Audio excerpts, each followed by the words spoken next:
All right, so welcome everybody. My name is Dr. Kerry Forstall. I'm the president-elect of Maryland ACEP chapter, and we're here today with Gene Ransom, who is the Chief Executive Officer for MedChi. Many of you know him, and we're going to be talking about the AHEAD update for and legislative review. So with that, Gene, please. All right. Well, thank you so much for having me. I really appreciate. Let me got to push the. That's okay that I'm recording. It won't let me talk. Anyway, but thank you so much for having me. I really appreciate the opportunity to be here. And MedChi really appreciates this partnership with Maryland ACEP and ACEP and the emergency room doctors. You guys have been great partners, and we've worked really closely together over the years on all kinds of issues, ranging from payment to making sure that emergency rooms are safe and scope of practice and everything.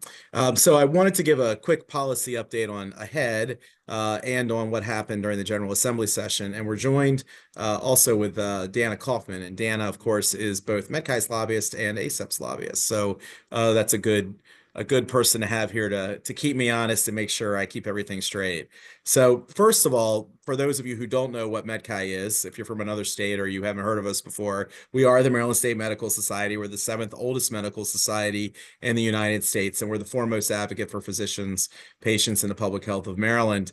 MedChi is your state medical society, and they work very closely with all specialties, fighting for what is good for physicians and patients in Annapolis and elsewhere. Our focus for the 24-25 season, for lack of a better term, was to protect Medicaid payments, prevent scope creep. We had multiple public health pieces of legislation. It was really the year of insurance reform, and Dana did a great job. I think we passed 7 or 8 bills on insurance issues, and I'm going to go through a couple of those. We had a lot of budget issues. We fought the trial lawyers on tort. And I'm going to start with probably what is the biggest health issue, which was not a General Assembly issue, and that is AHEAD. And let me start by saying that AHEAD isn't an acronym, obviously, and they've changed the letters around from the time that it was signed to the time that it is taking effect with Trump. So we don't need to focus on exactly what the letters mean. But for those of you who don't know what AHEAD is, essentially it is the framework that was set up between the Moore administration and the Biden administration to keep our waiver. So Maryland has a unique rate setting system that has had different names over the years. This hospital payment model is unique to Maryland. We're the only state that still has it. There were some other states that tried rate setting in the 70s as well, but we're the only one that's managed to keep it. And over years, it's morphed into different things. It used to be, up until Secretary Sharfstein and Governor O'Malley decided to take it out of with the Obama administration, it used to be part of the Social Security Act, and the Medicare waiver was protected, so it couldn't be changed by agreement. But the O'Malley administration decided instead to take it out of that act in combination with the administration, and they made it a contract with the federal government. So it became essentially a different model every year. So when they did that, it became the enhanced model, and then we had the total cost of care model, which is the one we're under right now, and now it's going to be morphed into AHEAD. Well, it was pretty clear to the Moore administration that this model was not going to be super popular with ex-President Trump at the time. And I think the Moore administration was very concerned that Trump was going to win correctly. So they went through a very quick process to sign the agreement to go into AHEAD. Essentially, it was signed right the week before the election. The process was very quick. And CMS in Maryland agreed in the contract for AHEAD to essentially leave a lot of details of future negotiation. And then I've got my picture of Wes there signing the agreement. So what does that mean? That means that we essentially are going to keep our waiver under this new model. However, the total cost of care agreement that we're currently on was scheduled to end at the end of 26. And under this new agreement, it was theoretically going to be morphed into AHEAD. Interestingly, we never repealed that contract. So we still have that contract. The idea was AHEAD would start in January 1 of 26. We do planning during this period, and then we would move into AHEAD at the end of the year. So CMS announced several weeks ago that they're pulling out the total cost of care as a model, and no one can apply for a new one, and it's going away. So that obviously means that it's going to be very hard to go backwards to what we had before. And the new election has resulted in a new person at the Center for Medicaid Innovation, and we now have a new health secretary, and negotiations have begun about what this looks like. There have been a series of hearings, and there's Dr. Radising and Dr. Berger testifying for MedChi at the latest HSCRC meeting on what's going to happen as we move to a head. But maybe more importantly on this is the discussions that are occurring between the health secretary and the federal government about what they see. And interestingly, I was in a meeting in the governor's office with the health secretary, the head of Hopkins and Maryland, and several other leaders, the head of the hospital association. And we were told literally yesterday that the CMMI has real concerns about rate setting and wants to move to more of a global budget under a head. So obviously that creates a lot of turmoil and concern. And this is really important for us as emergency room doctors, because if you're an emergency room doctor, you might be participating in ACEP, which is the Episode Quality Improvement Program. There's a really interesting bundle. If you haven't heard of it, you should follow up and reach out on me. That is allowed under the Medicare waiver. The emergency room bundle was actually developed by the state of Maryland with Dr. Jesse Pines and other folks who practice here. And there have been success with regards to that model. There are other benefits to the program, including payments for uncompensated care. And if we somehow got into a disagreement with the federal government and lost the whole model, it would put a lot of pressure on the system and hospitals would close. That is obviously a major problem for people who are employed by hospitals or have big contracts with hospitals. MedChi has a committee called the Looking Ahead Committee that has been very focused on this, and immediate past President Ben Lowentritt, whose picture's up there, is the chair of it. And we came up with 3 one-pagers on what we want to see. I'm not going to spend a lot of time talking about primary care, where we have had some successes. On the population health and transformation issues, what we're really trying to do is keep avenues for physicians to have access to advanced payment models. We want to make sure that the money follows the patient and that there's adequate money for things like GME and rural hospitals. That's a high-level overview. I can certainly send you the 3 one-pagers. I think the biggest takeaway for all of you as emergency room doctors is this is really important for you. If we get into a situation where we do move away from rate setting and go to global budgets, it is highly likely that we will have hospitals closed down in certain areas. That will reduce abilities for you to contract. If we go to global budgets and there's a major cut in payments to hospitals, they will obviously attempt to reduce cost to emergency room doctors by cutting staff or reducing the number of people or even changing work schedules and items like that. So we need to pay attention to this as emergency room doctors and as the bigger house of medicine as we move forward. The other risk is if they don't work out some kind of hybrid model with a global budget and they go straight to the national model, it'll create complete chaos as everything changes. Now, that obviously creates threats and opportunities. Some of you might be better suited to managing these new models. Others of you might be uniquely disadvantaged depending on where you work and where your contracts are. If you're interested in being on the MedChi Looking Ahead Committee or being on there for any of the more detailed updates on this, you can certainly do that, and I'm happy to answer any questions. In the meantime, while all that was going on, we were very focused in the first quarter in Annapolis on what was going on with regards to the budget. Because not only was Maryland in the middle of this discussion and debate about what's going to happen with the rate setting system and the waiver, we were facing all kinds of financial pressure, partially because of overspending by the current administration, partially because of debts that were left from the prior administration, and probably most importantly and most at fault, the Washington, D.C. decisions. A lot of the cuts that came from Washington, D.C. really put a lot of pressure on the General Assembly. And honestly, I found it interesting that the more people were blaming the Hogan people, the Hogan people were blaming the Moore people. But the reality of it is, the real issue is DC. And when they started cutting those big programs, it really put pressure on the state that if that had not changed, they would have been in better shape. So what did that mean for us? So obviously, we were very worried about Medicaid. We had a coalition letter that MedChi organized that the Maryland chapter signed on to, asking to increase Medicaid rates, and we spent a lot of time lobbying the administration. We were actually successful in getting Governor Moore to help us out and put an increase in payment for Medicaid in his budget. Unfortunately, the General Assembly took that out. The good news is we did not have any cut to the payment. The rate was held the same. And a lot of other people cannot say they did not get cuts because there were cuts to all kinds of other programs across the board this session. So for us not to get Medicaid cuts, that was a major win. We also secured $3 million in additional money for loan repayment. And we maintained $15 million in grants for the academic health centers.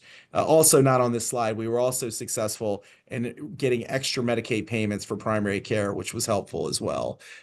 So the budget wasn't great. The financial situation is a problem. If the Medicaid cuts that we were talking about from DC occur, it will put incredible pressure on the state of Maryland again, and we will have a major problem and possibly even a special session. So that was the spending side of the budget ledger. On the tax side of the budget ledger, we actually had first an attempt to pass a general service tax, which would have taxed all your services. That would have been an incredible burden on you. That ended up not happening. Instead, they passed an IT tax. Now, unfortunately, we were not able to get an exemption for healthcare services. Well, let me say it this way. We tried to get specific language saying we were specifically exempted. We believe that the way it was crafted, it is possible we are exempted. We're not clear. And Dana and the firm is working very hard on figuring out how best to get clarification around that. So that's something that we're not done with.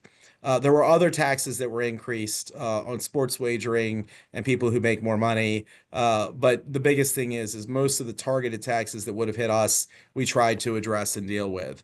There is going to be more pressure on taxes going forward as we continue to have these budget problems. If the economy continues to soften, that will put pressure on us. The cuts are hurting our income levels in the state and putting pressure on us that way. And if we have a major cut in Medicaid or other major programs that Maryland relies on at a very high level, this will continue to be an issue that we deal with going forward. So I mentioned that we had an insurance reform package, and I'm not going to talk about every bill, but I want to go through some of the big bills that we passed. And Dana really gets all the credit for this work because she's really the point person on insurance reform for us. And I did leave a few things off, like I said, because we'd be here all night if I talked about everything that we did. But it was really a good year for the insurance reform agenda for MedChi.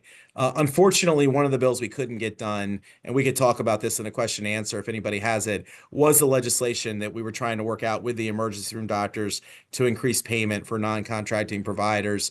We just couldn't figure out how to make that work out. Some of the other specialties had concerns with it, and obviously we're going to need to do some work on it in the summer. But what we did manage to work out successfully was legislation that banned the use of AI to automatically deny claims, requiring that we have clinical judgment and we're not just using algorithmic denials. So that was huge. And that was an augmentation of the prior work we did trying to ban prior authorization that we passed last year. We passed very exciting legislation that is requiring additional notices and reporting around adverse decisions for payments. Dana worked very hard on this. It increases transparency on denial notice and creates reporting standards. There's not a lot of reporting with regards to denials. A lot of people don't file claims because of denials because they think it's not a good use of their time. And this is putting us at a disadvantage. So these types of reforms that create transparency will make it easier for patients to fight their claims, and it'll make it easier for doctors to fight for their patients. And we're going to do more work on this issue. MedChi also has an entire insurance watch section on our webpage to help patients file complaints when they don't get the coverage that they've paid for from their insurers. And we're going to continue not only to advocate, but to also help patients fight for what their rights are in their insurance contracts. This was a bill that we literally passed in, what was it, Dana? Like the last 4 or 5 hours of session, maybe. I want to say, I know it was the last. I know it was the last night of session, and we were sitting together around 7 or 8 o'clock watching to see if it was going to make it, and it did. This is a requirement that insurers give patients credit for money they spend out of pocket. So right now, a lot of times patients might decide to use a drug card or pay for a medical device out of pocket, and insurers are not always accumulating or giving credit for those copay expenditures. And then the patient has trouble hitting their deductibles, and then they owe more money and have to pay it. And it puts more pressure on the physicians to run after and collect it from the patients. And really, it's just a way for the insurer to not do their job and not manage the claim and pass costs on to doctors and to patients. So this was really good legislation. MedChi had actually worked on this several years in a row and it had not been successful. So passing it this session was terrific. We also, as part of our insurance watch effort, passed legislation to have an adverse decision work group to look at additional protections. Again, this is an area where we really want to do more work. We want to look at what's going on with denials. So this work group is going to look at denial trends, recommending strategies for adverse decisions, and standardizing payer reporting. Go ahead, Dana. I just wanted to add on with this bill. This bill really was generated because of concerns around emergency department denials and how those denials were not being accurately reported to the Maryland Insurance Administration. There was a disconnect between the two, the hospital information and the emergency department information versus what was being reported. So that was the genesis behind this bill too. And it does have 3 physician slots for it as well. Yeah, and I think one of the things that we really need to do is we really need to focus on just going after the payers for what they're not paying for. They are masters at transferring the cost to the patient and the doctor. And we need to really encourage patients to file complaints when they're not treated fairly. We need to fight to make sure that people can understand what they're not paying for and hold them accountable. Because when they don't give credit for an out-of-pocket expense, when they deny something in a way that's complicated and difficult to appeal, when things are not standardized, it just means that they're essentially making more money and almost stealing from all of us by pocketing money that should have gone out and should have been covered. So those were the big insurance reforms. I left out a couple other bills regarding mandated benefits that we worked on and passed. We literally passed a package of insurance reforms quietly this year that was great work. It made a big difference for the House of Medicine. Now, the other thing we did, I talked about the positive things we passed. Now I'm going to talk about the stuff we worked on that was problematic or difficult. And I would start with the fact that last year we passed really good legislation that's taking effect this summer, which is really important for those of you who are employed and have a contract. And you see the picture of Terry Hill there. She was the main sponsor. We passed legislation that created non-compete clause reform. And essentially, if you make less than $350,000 and you're a healthcare practitioner, once it's July 1, any contract after July 1, it cannot be in there. If it's older than that, it's grandfathered. If you make more than $350,000, then you can have a non-compete, but it's for 10 miles around your principal place of work, which is really important for an emergency room doctor because some of you might be working at 5 or 6 locations. And some of the contracts we've seen at MedChi say 10 miles around any site of work. It could really ban you from living where you live now today if you want to move and switch jobs. So this was a really important protection for physicians.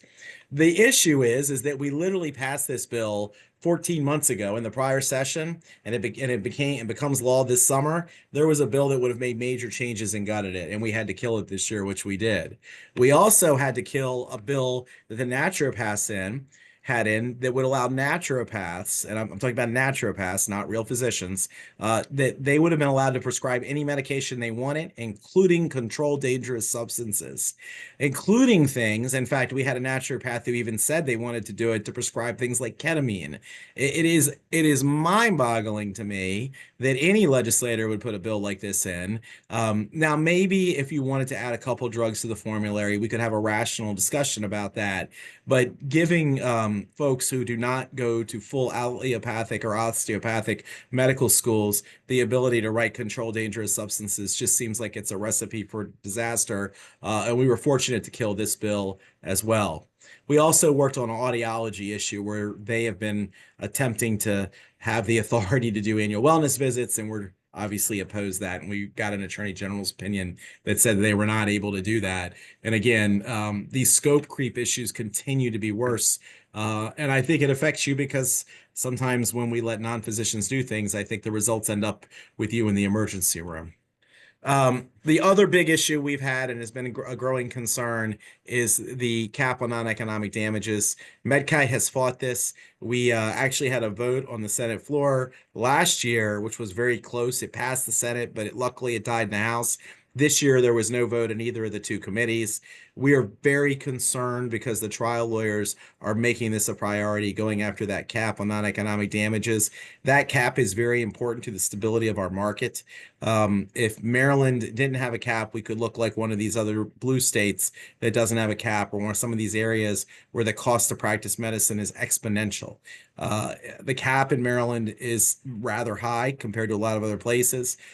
For non-economic damages, it's a little over $900,000 right now. So we're not talking about people getting absolutely nothing. We're talking about making sure that the system is stable. And this will continue to be a fight as we go forward. So what are we looking at kind of going forward when you think about what are we seeing, where are we going? I think these are the big high-level buckets, advocating for physicians and patients. We monitor every piece of healthcare legislation. We literally have a committee of about 90 physicians that meets regularly during session. We look at everything. We want to make sure that people have access to quality healthcare and a physician in Maryland. And we continue to focus on behavioral health, reforming insurance companies, and health equity. So those are the types of things we're working on. MedChi does this type of work in a lot of different ways. I started the discussion with a head and the rate setting system. We have a whole Center for Value-Based Care. If you want to learn more about how to be involved in one of the advanced payment models or value-based care program, we can access that. If you want to be involved in making policy around the new AHEAD model and our policy around the new AHEAD model, you can do that, but you should look at our Center for Value-Based Care. We actually help with CRISP and the HSCRC run the EQUIP program, and we do a lot of work in the primary care space as well. We're currently doing a lot of work with the Medicaid department, developing new Medicaid plays. With regards to private practice, we have a Center for the Private Practice of Medicine. We have all kinds of resources, including subsidiaries that help with business type needs that you have if you're in private practice, ranging from medical collections following the unique Maryland collection laws to care transformation organizations to help you with value-based care, to we have our own insurance brokerage. But we have anything you need if you're in private practice. And then the other thing we have to kind of advocate and fight for physicians is the Center for the Employed Physician. We have a couple really cool resources here. They're for members only. One is a salary survey we just did. We do it every 2 years. Very nice to have. You want to get as many salary surveys as you can if you're negotiating your contract. We have a Maryland model contract. We just updated in 2024, which is not an actual written contract that you can fill the forms in, but it's a contract that shows you what everything means. And it can save you time and help you understand the terms in something you're signing before you go hire an attorney. And then the other thing we're doing is we do regular contract seminars. And I was mentioning, we just did last night one that you can look at up on the MedChi YouTube channel with the residents last night, where we answer questions and we kind of went through things to think about on physician contracting. So that's a high level overview of what we're working on at MedChi, what happened this session, and what's going on with AHEAD and the rate setting system. And I am happy to answer any questions from anybody. And I'm also going to let Dana correct anything I did wrong. Like on Pardon the Interruption, when they fix everything, I'm going to let Dana, who knows more about Annapolis and what's going on down there than me, I'll let her fix anything I had that was incorrect. Dean, you did well. All right, thank you. I will add one part, though, as we talk about payment reforms.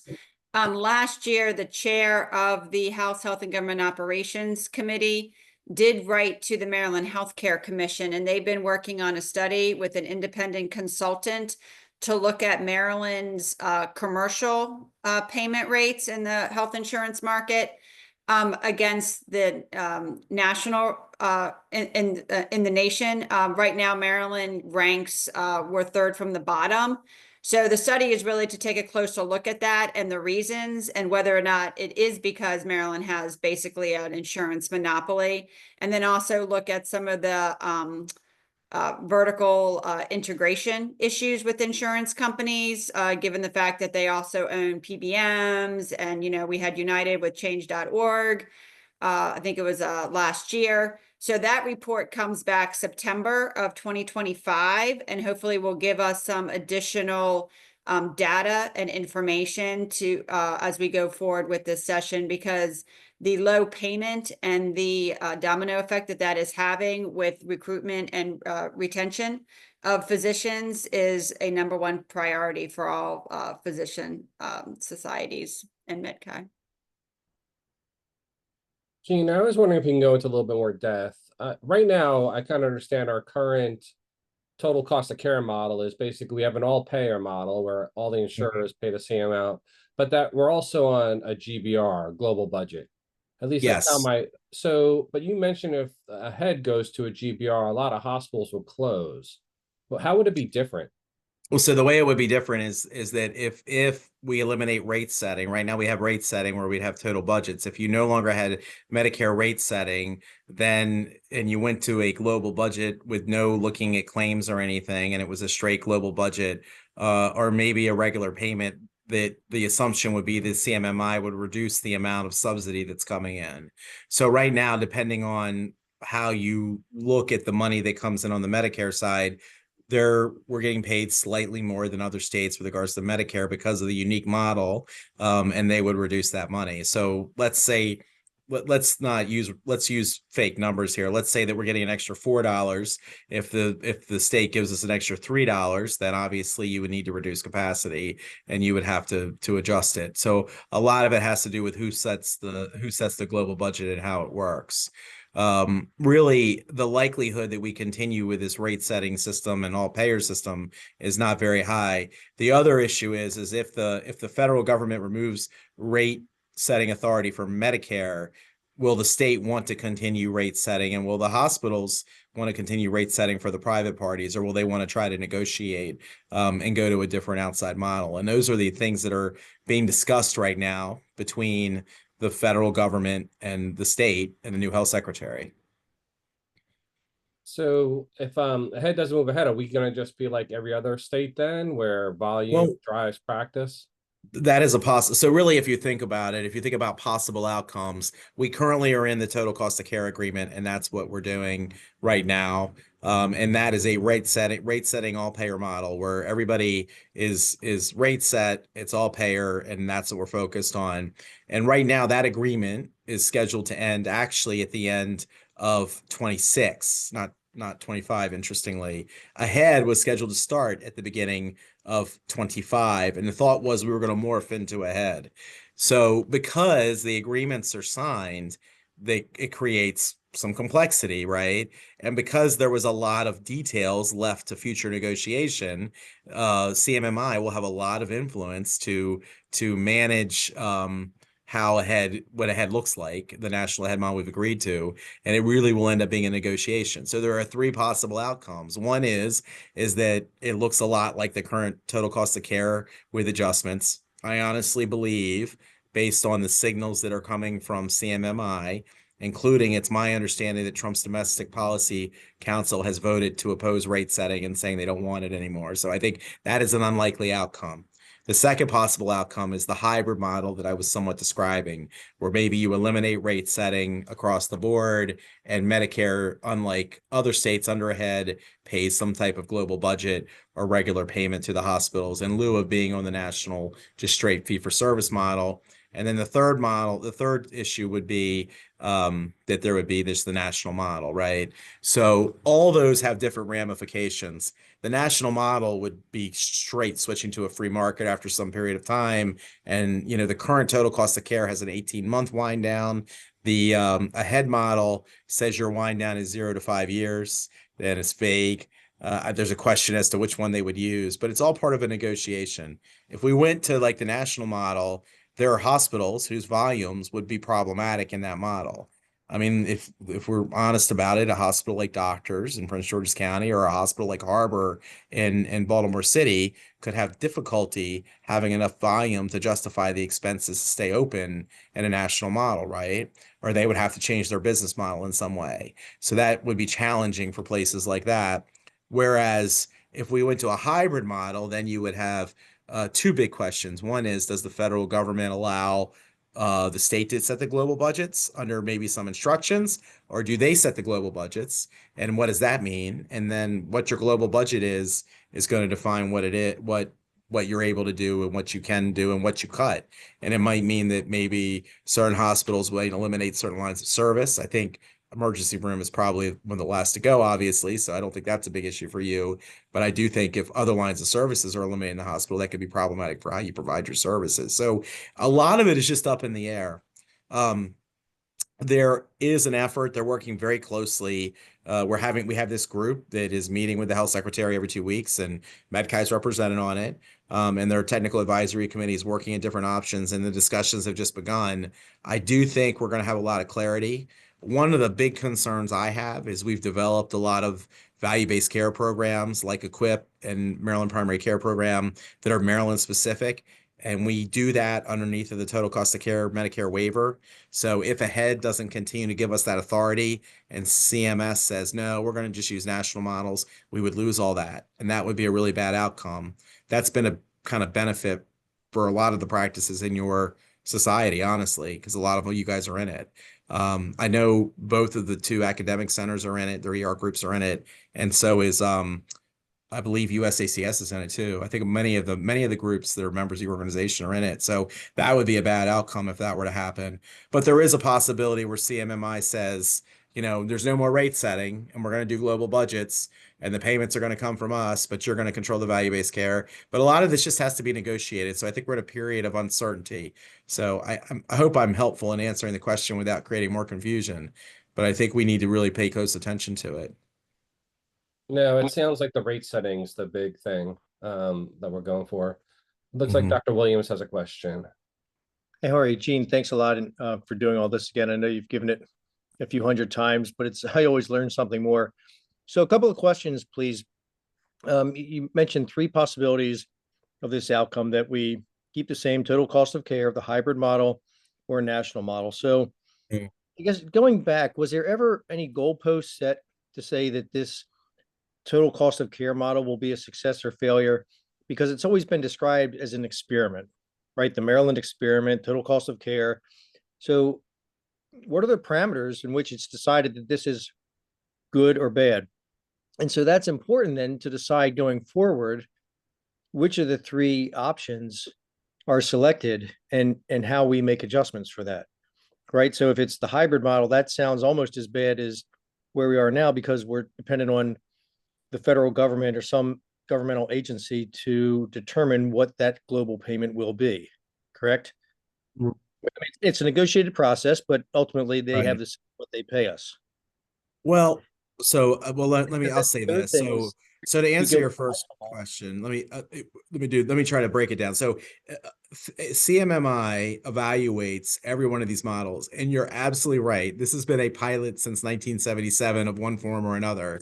In fact, there's been less stability in the pilot in the more recent years since the Sharfstein-O'Malley decision to take it out of Social Security. It really truly has been 1 5 or 10-year contract after another, and there have been evaluations of the model by Mathematica and other groups, and they're constantly evaluating the model, and I can send those out. The second part of your comment, I don't want to say never is never, but I think based on the signals that are coming from the Trump administration, the long-term viability of the total cost of care agreement is not, in the way it is not going to happen. I think that as an outcome is like a less than 10% outcome, probably. That's just based on the meetings I'm in, hearing what I'm hearing, the fact that CMMI announced that the total cost of care was being eliminated as a model. That means that we're still under contract and they didn't close ours down, but it's being eliminated. You can't apply for it. The fact that the Trump domestic policy group said no rate setting, and the total cost of care is really based on rate setting. So I think that's gone. So this hybrid idea would be really the negotiation. And the question is can the state of Maryland and the hospitals and the physicians negotiate a deal that it makes sense for us to go into that hybrid model rather than go into the national model? So does that answer well, your yeah, question? that's exactly where I was going. So then it Yeah. becomes a model of wargaming, and what Maryland Hopkins and the independents do for what their reimbursements are going to be. To say, number one, we'd have to have that 18-month interim before any change is made, right? So that would be the grace period to allow any entity to change their business model, right? And Well, the one argument that hopefully that right, would still be a component of it, that it right. couldn't be from one day to the Mhm. next.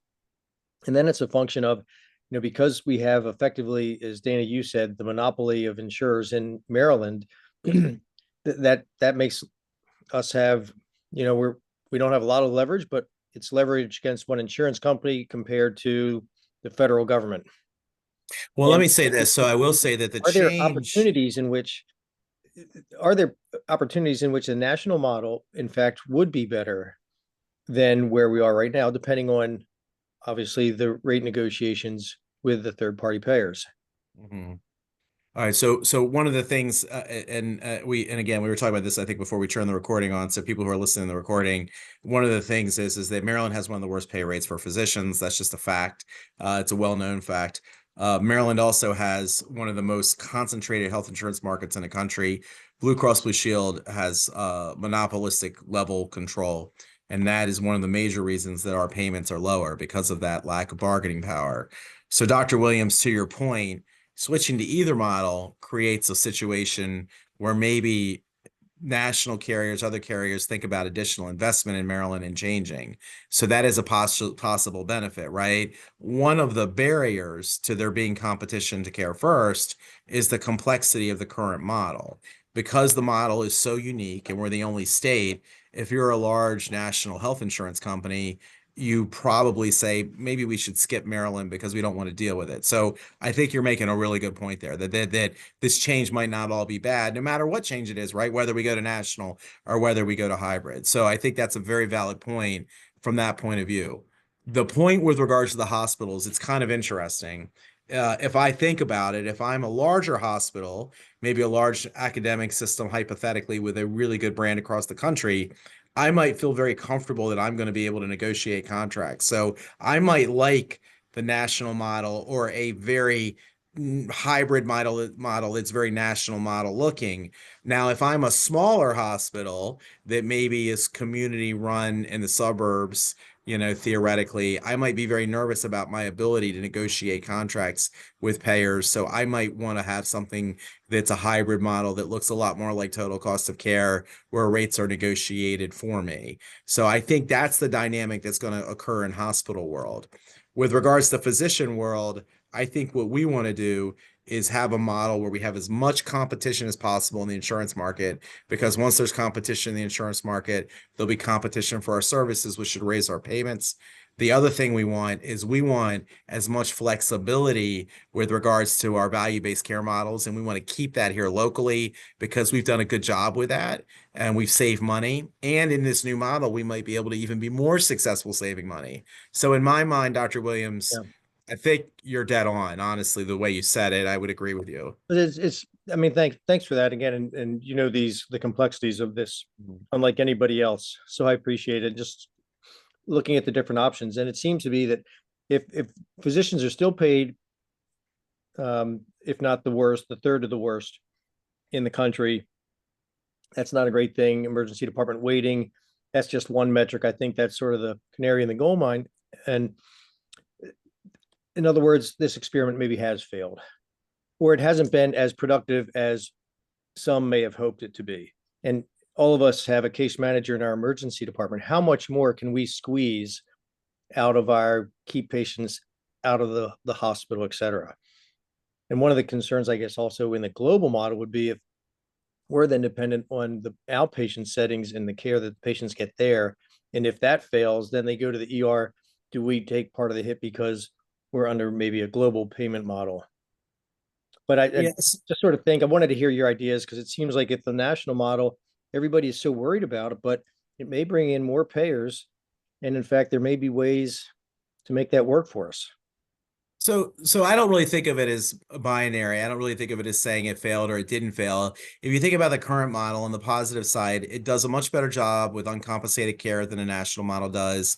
Rural hospitals in Maryland have not been closing down, whereas in other states, they've been closing down at an incredible rate because they're not economically viable. So the national model, the total cost of care model, or this thing, does better for that. And I also think you can make an argument it does better for graduate education. I think it does a better job funding graduate education than the national model does. So those are examples where the model works. Examples where the model doesn't work is it does seem to create an atmosphere where we've had this concentration in the health insurance market, which has been problematic. And it does seem to create market inefficiencies because which result in things like the ER wait time issue. In the past, it caused readmission rates. It doesn't react efficiently like a market does, like a national model would. So I kind of think of it as like there's positives and negatives to it, and parts of it have failed and parts of it have worked. And I guess, if they made me the philosopher king from Plato's Republic, I think what I would probably do is maybe you do total cost of care in all the rural areas, and then the urban areas you use a national model. Maybe that's what you do. Or I think if we could have a discussion where we really thought about what worked and what didn't and looked at it esoterically, I think we might be able to come up with something. But unfortunately, the process that we're going to be in is going to be a negotiation between the Moore administration's health department and the Trump administration's CMMI department. And our role as representing physicians is to protect the physicians and patients to the best of our ability and try to make it as good as we can, given what's going to happen. It's not going to be a group of people who really understand the outcomes. It's going to be very much a negotiation, and it's a negotiation with two people who have very different views of the world. So I think it's something we're going to have to be very vigilant, and we're going to have to all work together kind of as the house of medicine to make sure that we come up with the best outcome we can for ourselves and our patients. Thanks very much for that, Gene. This definitely seems like there could be some turmoil in the future for all of this. I'm actually surprised with our total cost of care model and how low our commercial rates are compared to other states, that we don't have more insurers in the state. It seems like it would be an easy market with things being so cheap. Yeah, interestingly, you would think that because on the hospital side, right, they can determine exactly what they're getting paid. They can look at it and they have stability. I think it's just the national market. If you think about like the bigger payers, I think they don't make the hard pushes here because it is so different and so complex. And they tend to set things in a way where it's uniform for all 50 states, right? And it's hard to set up models and systems that are different. That's the only thing I can figure. I've often wondered if you look at the numbers and the benefit of the control of the hospital payment, you would think that you would have more participation. But I've had that same question, Dr. Bond. It's never made any sense to me. And I've spent a lot of time there. The AMA does a insurance concentration study. And if you look and you match up physician payment studies to the insurance concentration, there is a clear correlation between the more concentrated the health insurance market is, the less physicians are compensated. Oh, I think that's just even with employers, right? Well, we see that Right. on the emergency medicine side. There's some large contract management groups that own certain areas, and they can start driving down rates because you don't have negotiating ability anymore. Right. And one of the things that I think is really important for MedChi to do, the non-compete legislation was important because that gives you bargaining power and that should help raise payment. But the other thing we need to do is make sure that private practice remains an option, because you've got to give physicians alternatives so they have bargaining power. That's why the things like the salary surveys, the non-compete clauses, but then also that ability to say, you know what, forget it, I'm going to go hang my shingle up and practice. Because if you can at least threaten that, you have some type of alternative when you're negotiating. But my fear is between the insurance concentration, it's very difficult to make a living. And then to your point, the concentration with regards to the corporate practice of medicine and the hospital systems, it really is putting you at a disadvantage where your bargaining power is limited. And once you decide you want to live in a community because you get married or you're used to it or you like it or you have kids in high school and you don't want to disrupt things, it gets very challenging. And I know more and more physicians that are splitting their time between another state and here because they can make significantly more money even working part-time in another state somewhat. So it's something that I spend a lot of time thinking about for my physician members. You guys are absolutely right about that. Well, I want to thank you for your time. Does anybody have any final questions?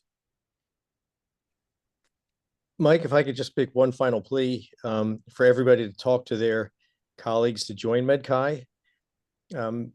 Fair disclosure, I work with USACS, and we've made a big push to get our membership to belong, because I think if we've all seen, the final common denominator seems to be the legislative route and bargaining for reimbursements. And if we have more members that we're representing, we have more money that we can have to the PAC, the more strength we have to forward our positions. And we all know that that's just the reality of working with the legislative people. So, you know, John and Carrie and Mike, just please talk to all your colleagues and please join, get them to join as much as you can. I guess, Gene, I guess that would be a great final question. Besides joining an organization, how would you recommend our members get involved? Is there anybody they should be reaching out to, talking to, or? I'll tell you what, anybody who wants to get involved, they can reach out directly to me and I'll get them connected with what they're interested in. My email is gransom@medchi.org. It was on the last slide, so they can rewind the video back. And my cell phone is 410-924-4445. Look, we would love you to be involved in our legislative committee, be involved in our committees. They should also, frankly, if they'd rather be involved with Maryland ACEP, that's great too.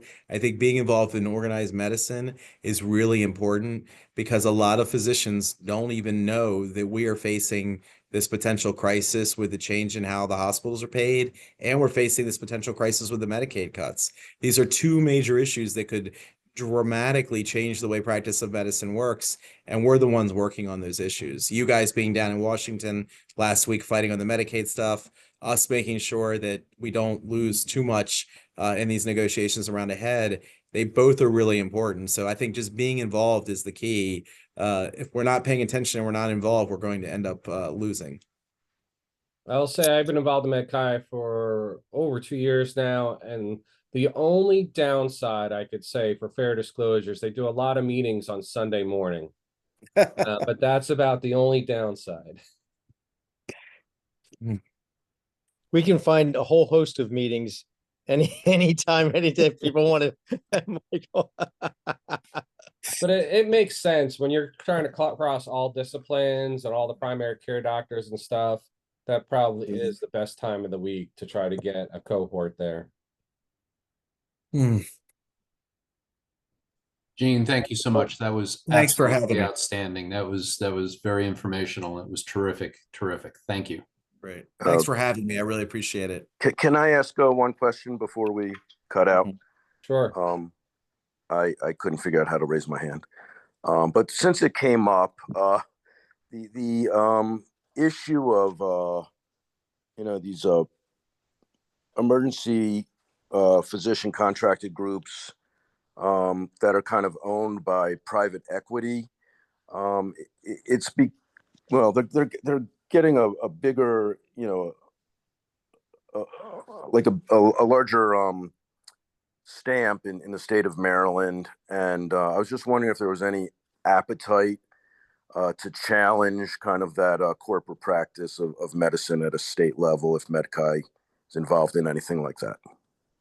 Well, I think the issue is we need to be careful. I understand the desire, the thought to do that, but we need to think through that. And I was having this discussion this morning. The problem is, for some of my specialties, they would argue that the hospital employment aggregation is as dangerous and problematic as the corporate aggregation. And if you go after and eliminate an opportunity or a set for a group of physicians, you run the risk of, again, giving other folks more bargaining power against the physician. So going after one setting or type of practice runs the risk that you limit options for physicians and then make it easier for another group to kind of pay you less. So I definitely understand the concern and the issue. And I think maybe rather than going after it, and in fairness, I deal with lots of different corporate settings for physicians, and I deal with some of these large corporate practices that frankly treat their physicians very well. And then I deal with one regularly that is not in your specialty that I have seen let me tell you what these guys did. This corporate practice, and I won't tell you the specialty, they actually refused to pay the CARES money out to their doctors, claiming it wasn't in their contracts. And I helped the docs file a complaint with the federal government, so they would get their money. That's how low they were willing to go. So the problem is you have really bad actors like that, and then there are other ones that are really good. And it's kind of that way with the hospitals too, right? Some of the hospitals employ doctors, for example. Hopkins doesn't pay as well, but with ACEP, they pay every penny of the savings from ACEP to their doctors, and you kind of know the deal when you're there. There are other hospitals that just keep all the money and don't tell the doctors. So you see different behavior with these large employers. So the problem is, how do you go after them without reducing opportunity for physician, and how do you go after them without harming the ones who are treating their people fairly? So that would be my question back to you. Well, that's a tough question. I would suspect, if private equity just, miraculously disappeared one day, that doctors are very capable of running their own practices and negotiating pay with hospitals. And I suspect that, we'd have more freedom to do that. Certainly would ensure that any profits that are made ended up in the physicians' wallets, as opposed to some suits on Wall Street or in private equity. But I understand, what you're saying. There's some your response. I liked your response a lot, actually. Maybe the thing to do is we need to really focus on working and helping doctors get back into private practice. I mean, you do still have in Maryland, I can think of a couple very successful mid-size or smaller emergency room practices, and they're doing just fine. I know who they are, and they're doing fine. Their payment is really not that different from some of the large hedge fund ones, and their contracts aren't that much worse. So it is a very viable option. And maybe what we should do is focus more on creating more options rather than going after the ones that we have out there. The other issue that I worry about with regards to getting rid of hedge funds, and this is kind of between you and me, for some specialties, it's a really nice way to retire. So if you're a small solo eye doctor or ENT or dermatologist, you go to the hedge fund, sell your practice, you get paid, you work for them for a couple of years, you wind down and you leave, and you don't have to deal with the medical records, you get paid some EBITDA for your practice. So I just worry that we got to be careful that if we blow it up or go after them, we might do some damage to ourselves by accident. Although I agree with you 100%, they are not the most sympathetic characters. So But it's unfortunately, I think that's why we're in the predicament we are, is that people have sold out the next generation to some of these things so they can get a good retirement payout. And so they sell their contracts. Now, if you're in private practice, that's fine, but you have to then get the contract at a hospital, at least for emergency medicine, which is the challenge. It is a little different. You're right, for the office-based setting versus you guys are, it is a little different setup. Yeah, because the next generation in internal medicine, right, when their clinic right next door. And yeah, it's not as big a deal, but I get what you're saying. But I do think there was a whole generation of physicians that did not want to run a business and did not want to negotiate with insurers, and they were more than willing to give that away. And that is definitely when I go talk to the medical students, that is definitely the future generation. That's where they are. They don't even, it's not even usually an option. There'll be less than a handful who are thinking about it. Yeah. Well, unfortunately, you only know what you know, and this newer generation knows, the corporate practice of medicine more than anything, I suspect, because those, single democratic groups just don't exist to the extent that they once did. I think another major problem was several years ago, 15 or so years ago. Complain, but unless you get involved, then you're part of the problem. We also banned the physician-owned hospitals, which would have been another possible solution too, right? You could have physician-owned hospitals popping up and competing, but we banned those 15 years ago as well. I definitely think that closing opportunity is generally not good for us. So anyway, but look, this is a great issue, and it's the kind of thing that we work on all the time. You know, we had for a long time, we had a big debate about non-competes. We had doctors who said, I use them all the time. And then, you know, over time, MedChi just said, no, this is ridiculous. People are using them to abuse positions. And we all agreed, and we have a democratic with a little D process. So if, you know, if that's something you really think we should be working on, and we need to figure the hedge fund issue out, then we can bring a resolution in and have a discussion and work through it, you know? But anyway, well, thank you so much for having me tonight. I really appreciate it. It's been great talking to you. And again, if anybody wants to follow up or get involved, feel free to reach out. I will And then be I also want to filling give a out my special thanks application. to, sorry, I want to give a special thanks to Dana for also joining us. She really does help us, MedChi and Maryland ACEP, stay on top of all the legislation. And for the Maryland ACEP members, during legislative season, which is basically January through the beginning of April, we typically have a public policy meeting at 1 o'clock every Monday, where we go over the current legislation and review it and say how we're going to take a stance or not. So everybody is welcome to join those meetings. MedChi has their meetings, I believe, on Tuesday evenings for a similar type thing. Monday night. Monday night. All right. Good Well, to know. thank you all. We were, You guys have a Mike, great do you night. want to announce the winner? Sure. All right, very good. Mike, do you want to announce the winner? You do it. Okay, John, you are. We were going to give away a Maserati, but with the tariffs, we can't. So you got a $100 gift certificate there, buddy. So congratulations, John. Wow, awesome. There Thank you you go. all. All right, so we'll much. get you in contact with Dana and get that transferred to you. Awesome. Guys are awesome. All right. Good discussion. Appreciate you all. Good night. Great job. Have a Thank good you, one. Dana. Thank you.